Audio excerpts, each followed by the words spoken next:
घटने से आपका दाम बढ़ा है। आगरा जनपद में 25 से 30% पैदा कम है आपको ऐसा लग रहा है क्योंकि आगरा में इतना कम है।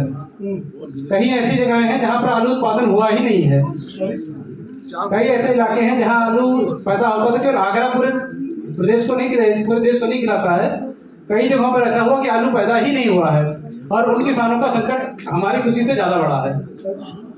तो दूसरी बात, दूध और पानी की जहाँ तक बात है, जब तक हम ये नहीं समझेंगे कि पानी धरती पर सबसे कीमती चीज है, कोई भी कीमत उसकी बराबरी नहीं कर सकता। दूध 75 है, आप डिमांड 100 करोगे 150 करोगे, बट पानी की कोई कीमत नहीं है। जब मैं गांव में जाता हूँ और सड़क पर लगातार चलते हुए देखता हूँ तो समझ में आता है कि इन पर टैक्स लगा देना चाहिए, क्योंकि पानी की जैसे बता रहे थे आपकी, हम आज बेंगलोर की बात इन्होंने की, ग्राउंड वाटर जीरो है। चेन्नई बहुत पहले ग्राउंड वाटर जीरो हो चुका है और आगरा बहुत दूर नहीं है।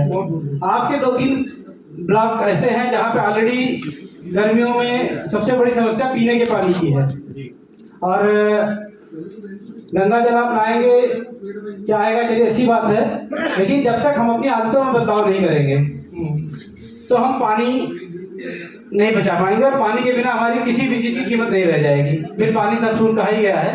तो चलिए वो एक अलग विषय, उसमें कहीं बाद में चर्चा करेंगे। तो आदतों से संपर्क मेरा है कि जब तक हम अपनी आदतें नहीं बदलेंगे हमारा एफपीओ भी नहीं चलेगा। हम बहुत मेहनत करते हैं, हम कहाँ पीछे रह जाते हैं। आप देखिए आगरा में 1-2 एफपीओ ऐसे हैं जो शायद आपसे कम ही मेहनत करते हैं, लेकिन वो तेज जा रहे हैं, आपसे आगे जा रहे हैं, सब्सिडियाँ ज़्यादा मिल रही हैं, उनको ज़्यादा सुविधाएं मिल रही हैं। उससे हमारा कोई रोल नहीं है, उसमें उनकी आदतें हैं। उनका डॉक्यूमेंटेशन एकदम वेल टू मेंटेन होता है, उनका प्रेजेंटेशन आपसे बेहतर होता है। वो कहाँ पे काम कर रहे हैं, कहाँ पे नहीं कर रहे हैं। देखिए आपको मेहनत करनी पड़ेगी, उसके बिना सफलता नहीं मिलेगी, लेकिन आप मेहनत के साथ साथ कितना समय के साथ चल रहे हैं। अगर आपसे एक रिपोर्ट मांगी जाएगी तो आपको पहले ये पता होना चाहिए रिपोर्ट में एक्चुअली मांगा क्या जा रहा है, बनेगी कैसे, जल्दी कैसे बनेगी और अच्छी दिखने वाली रिपोर्टों कैसे बनेगी। आपको 4 स्तरों पर इसमें काम करना पड़ेगा। आप पैदावार बहुत अच्छी करते हैं, आपको बेचना भी आना चाहिए, तब आप व्यापारी बनेंगे। आपकी कीमत तभी बढ़ेगी सामान की, आपकी आय तभी दुगनी तिगनी होगी जब आपको बेचना आएगा। ऐसा नहीं है आप एक जगह बैठे उसी गांव में एक आदमी पैदा कर रहा है आपसे ज्यादा, उसी की बहुत ज्यादा अंतर नहीं होगा, कुछ सिर्फ आदतों का फर्क है। आपने समय को बुआई की, आपने लेट बुआई की, पैदावार में अंतर आ जाएगा। आपने सही बीज चुना, आपने सस्ता बीज चुना, आपने अच्छा बीज चुना। सस्ता महंगा की नहीं, आपने अच्छा और खराब बीज चुना। सस्ता बीज भी अच्छा हो सकता है, घर का बीज भी अच्छा हो सकता है, बट डिपेंड करता है आपने उसको कैसे ग्रो किया, कैसे संभाल के रखा। तो मैं यही कहूँगा कि एफपीओ की जहाँ तक बात है, आज मुझे बड़ा, हम पूरे प्रदेश में एफपीओ शक्ति पोर्टल पर सबसे ज्यादा एफपीओ आगरा में ही रजिस्टर्ड है, संभवतः 135, जहाँ तक मेरी जानकारी है। 135 एफपीओ आगरा शक्ति पोर्टल पर रजिस्टर्ड है। ग्रेडिंग कितने की हुई है? 3 की, जो ग्रेडिंग में सफल हुए हैं। टॉप 20 में हमारा कोई भी एफपीओ नहीं है पूरे प्रदेश में। हमारा पहला एफपीओ रैंक करता है लगभग 54 के आसपास, सॉरी 28 पे, 54 पे दूसरे नंबर पे है, 54 पे दूसरा एफपीओ हमारा था, 28 के आसपास पहला एफपीओ हमारा जम्मू का है। कारण मैंने बताया, बेहतर डॉक्यूमेंटेशन, बेहतर प्रेजेंटेशन। जब वो अपने एफपीओ के बारे में बताता है तो आपको लगेगा ये भी होता है। और जितनी देखिए व्यापार कर रहे हैं आप, व्यापारी जब तक अपनी दुकान, ऊंची दुकान, फीका पकवान एक कहावत है, होना नहीं चाहिए, बट ऊंची दुकान दिखेगी तभी आपका सामान बिकेगा। आप भी मार्केट जाते हैं जूता खरीदा तो वो एडिडास से वहाँ चला जाऊँ, लिबर्टी पे चला जाऊँ, भले वो उसी जूते का आगरा में जूते बनते हैं, आप आगरा में उसी क्वालिटी जूते आप 500 में पा सकते हो और उसी क्वालिटी के जूते बगल के शोरूम में सेम क्वालिटी में आप 5000 दे के आओगे। किसका फर्क है? उसी दुकान का फर्क है। और अब जनता की खरीदने की एक्चुअली बढ़ चुकी है। आपके गांव में जितनी गाड़ियां आज होती हैं, आप देखते हो उतनी गाड़ियां आजकल पहले नहीं होती थी। खाने पे आदमी जो खर्चा करता था पहले, आज ज्यादा कर रहा है, पहले नहीं कर रहा है। वो ऑर्गेनिक खरीदने को तैयार है, बट बशर्ते उसको भरोसा होना चाहिए। आपके मंडी में आता है, कहोगे ऑर्गेनिक को मानेगा ही नहीं। आपके पास अगर ऊंची दुकान है, आपको सर्टिफिकेट खरीद लेगा। तो मैं ये कह रहा हूँ कि देखिए एफपीओ में चलने में सबसे बड़ी बात 2 ही चीज की है। पहली, आपको जानकारी की, मार्केट में चल क्या रहा है वो जानने की, और मार्केट में आगे क्या चलेगा वो जानने की, ये जानकारी है। उसके बाद दूसरा क्या है, आपको टेक्निकली स्मार्ट होना पड़ेगा। आपको एफपीओ पे अगर आप नहीं आता, आपको आप एक आदमी रखिए जो आपके चीजों को कंप्यूटर पे लाए, कंप्यूटर पे लाने का मतलब क्या है, आप क्या बना रहे हो, क्या करोगे, कितना बेचोगे, हो पाएगा नहीं हो पाएगा, हमको कौन सा रिटर्न टाइप पे भरना है, कहाँ पे प्रचार करना है, आप पैदा कर रहे हो सामान, कहाँ पे बेच सकते हो उसको, इसकी जानकारी उसको कंप्यूटर से मिल सकती है, कंप्यूटर से दे सकता है। उसके अलावा आपकी छोटी छोटी चीजें हैं आपकी, अगर आप उसको पहले आप इंटरनेट में डाल पाए, जैसे होता है कि 39 व्यापारी हैं पुलिस पे, हर एप्लीकेशन पैदा कर रहा है, आप डालो तो उसमें हो सकता है वहीं से आपको खरीदार मिल जाए। आलू की बात है, आज 18 या 15-16 रुपए किलो आलू बिक रहा है आपके खेत से, इस साल हो सकता है पिछले साल की कीमत 300-350-400 रुपए पैकेट तक गई थी। उस समय भी लोग डिमांड कर रहे थे आलू से। पिछले साल हमारे एक सर आगरा में ही सरसों भेजा था, मेरे ख्याल से बस्ती भेजा आपने, वहाँ से फिर आपने बस्ती भेजा था। इस साल भी मेरे पास डिमांड आई है, बट वो मैं आपको दे दूंगा कि डिमांड वो भेज रहे हैं उधर से लोग, क्योंकि मैं जहाँ पे हम लोग मुझसे पूछते हैं अगर का सरसों होता है तो कैसे मिलेगा, क्या रेट मिलेगा, क्योंकि रेट डाउन है तो मैं अभी सलाह नहीं दूंगा बेचने की, ठीक है। और मुझे लगता है कि अगले 15-20 दिनों में रेट बढ़ेंगे और काफ़ी तेजी से बढ़ेंगे। तो हमको यही जानना है, जैसे अगर आज आप 4-4.5 हज़ार बेच देंगे और 15 दिन के बाद वही 5.5 हज़ार में बिकेगा तो आपको 1,000 रुपये का घाटा आपको बुरा लगेगा। तो ये चीज़ें आप जानकारी रखिए, समय के साथ चलिए, बेचना सीखिए। जब तक आप बेचना नहीं सीखेंगे आपका एफपीओ नहीं चलेगा। और एफपीओ जब भी बनाइए तो जो बोर्ड ऑफ डायरेक्टर्स आप रखते हैं जरा सही रखिएगा, ठीक है, क्योंकि सबसे ज़्यादा समस्या हम लोग तो देखते हैं, शिकायतें आती है हमारे पास, दुनिया भर की आती हैं, आपका सारा समय उसमें चला जाता है। सिर्फ ट्रैक्टर लेंगे, एफपीओ जो बने हैं वो हम उन पर बात नहीं कर रहे हैं, हम उनको एफपीओ की बात कर रहे हैं जो फील्ड में काम कर रहे हैं। ऐसे कई सारे एफपीओ हैं लेकिन उनके पास एक डॉक्यूमेंट नहीं। आज हमारे पास एक स्कीम आई है कि जो आपका वर्किंग कैपिटल है उस पर 5 लाख रुपये का अनुदान देना हमको एक भी एफपीओ लायक नहीं मिला जो हमने किसी ने आवेदन किया अब तक कि साहब हमको अनुदान चाहिए 5 लाख का। आपके पास अगर वर्किंग कैपिटल है 5 लाख रुपये का इंटरेस्ट सब्सिडी हम देंगे उस पर, लेकिन किसी के पास वर्किंग कैपिटल ही नहीं है। क्यों? क्योंकि हमारे पास डॉक्यूमेंटेशन ही नहीं है। सीधी सर हम कई सारी, आप देखिए हम निर्यात क्यों नहीं कर पा रहे हैं। बाजरे में हम लगभग ना के बराबर पेस्टिसाइड डालते हैं, लगभग ना के बराबर केमिकल डालते हैं, खाद भी बहुत कुछ एरिया में बहुत में पड़ता है, वही हाल हमारे सरसों का भी है। लेकिन अगर आपसे एक सर्टिफिकेट मांग लिया जाए तो हम नहीं दे पाएंगे, हम कैसे बाहर बेच पाएंगे।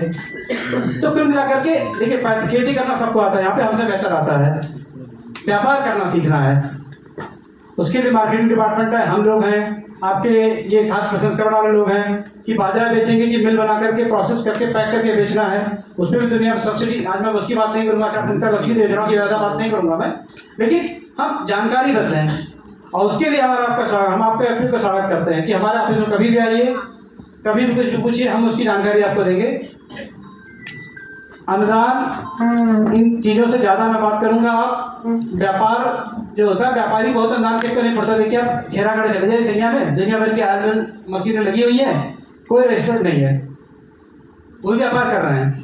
वो क्यों नहीं आ रहे हैं? क्योंकि लेगा हम जीएसटी चक्कर में फंस जाएंगे, उसमें हमारा सर्टिफिकेट मांगा जाएगा, ये मांगा, इतने नियम कानून इसमें आ जाएंगे कि हम व्यापार नहीं कर पाएंगे। ऐसा नहीं है, उसमें से कोई भी बड़ा प्लेयर नहीं कर पाएगा कभी भी, वो उसी लेवल पे रह जाएंगे। आप डॉक्यूमेंटेशन करेंगे, दिक्कतें आएंगी, हर व्यापार में दिक्कत आती है। कोई व्यापार जो पहले दिन सक्सेस हो रहा है वो उसका फेल होना निश्चित है, दिक्कत आएगी। डॉक्यूमेंटेशन में आप दौड़ेंगे, एक बार समस्या आएगी, क्योंकि समस्या का सबसे बड़ा कारण आपकी जानकारी ना होना।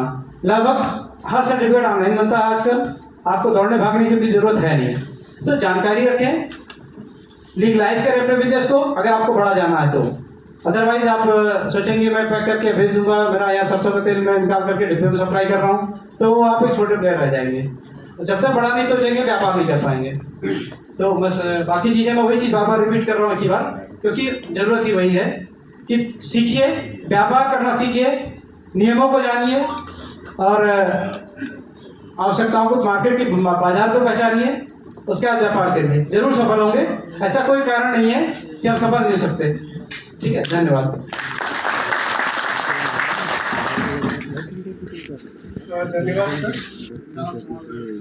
धन्यवाद सर। मैं त्यागी जी का 1 मिनट आप मुझे समय दें, मुझसे प्रश्न किया है उन्होंने, मैं उनकी बात का समर्थन करते हुए राष्ट्रीय डेयरी अनुसंधान संस्थान मतलब NDRI करना है। राष्ट्रीय डेयरी अनुसंधान संस्थान ने एक स्टडी करवाई है, एक सर्वे करवाया है, या ध्यान से सुनेंगे तो मैं बोलूँ उसका, कि जो पशु औसतन अपने ब्यात में 5 लीटर दूध रोज देता है और 18 महीने से लेकर 20 महीने बाद बच्चा देता है। उसके दूध की उत्पादन लागत 61 से 62 रुपए है। 61 से 62 रुपए है उसके दूध की लागत। त्यागी जी आपकी बात कह रहा हूँ, आंकड़ों के साथ कह रहा हूँ।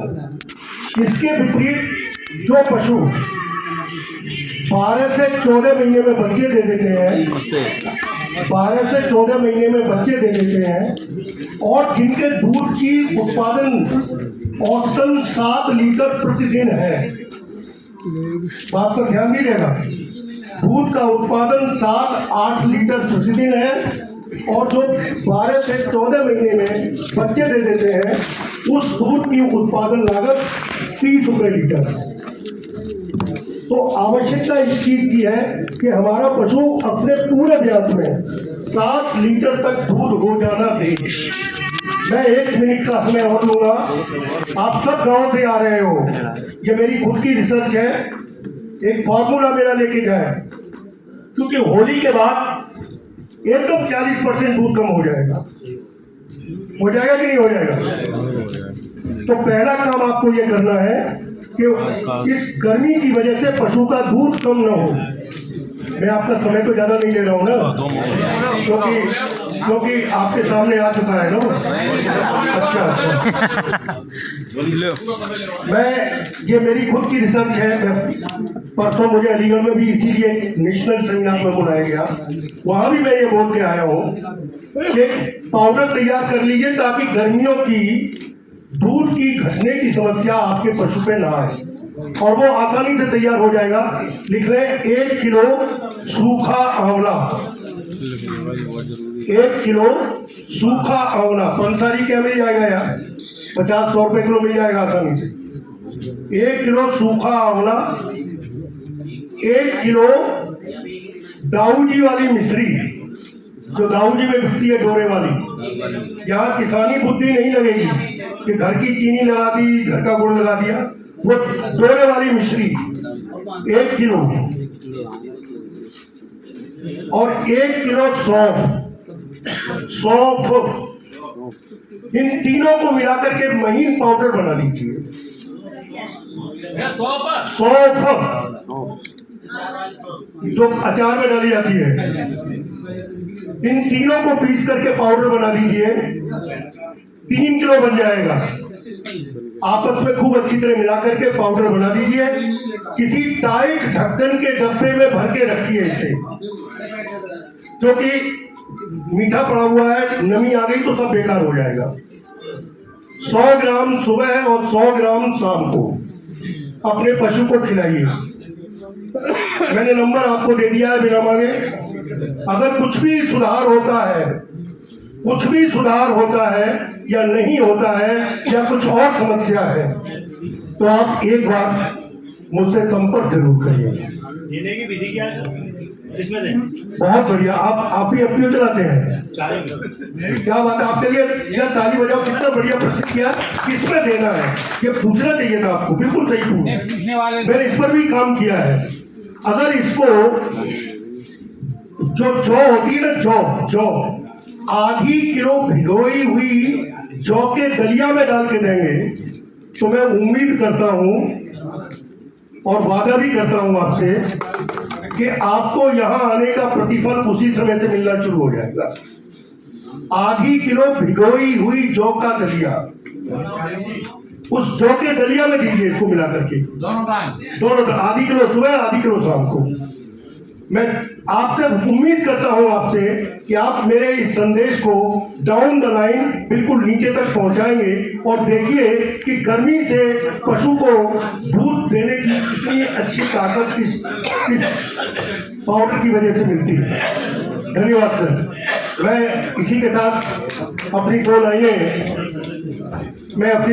बोल करके इस कार्यक्रम का समापन करूंगा। कुछ पूछ रहे हैं आप, पूछ लीजिए। तो बोलने को रह गई। अरे यार, आप क्या मुझे इतना वो समझते हैं?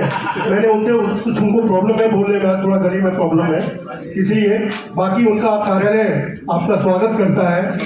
मैं दो लाइनें बोल करके कि गुजर गया ये दिन। एक मिनट सर, एक मिनट, अगर कोई प्रश्न हो तो पूछ हाँ, पूछ लीजिए। उसका मौका हमेशा देना चाहिए। FPO की बैठक में हमेशा देता है उनको मौका में कि कोई प्रश्न आप पूछ लीजिए, उसके बाद समापन करेंगे।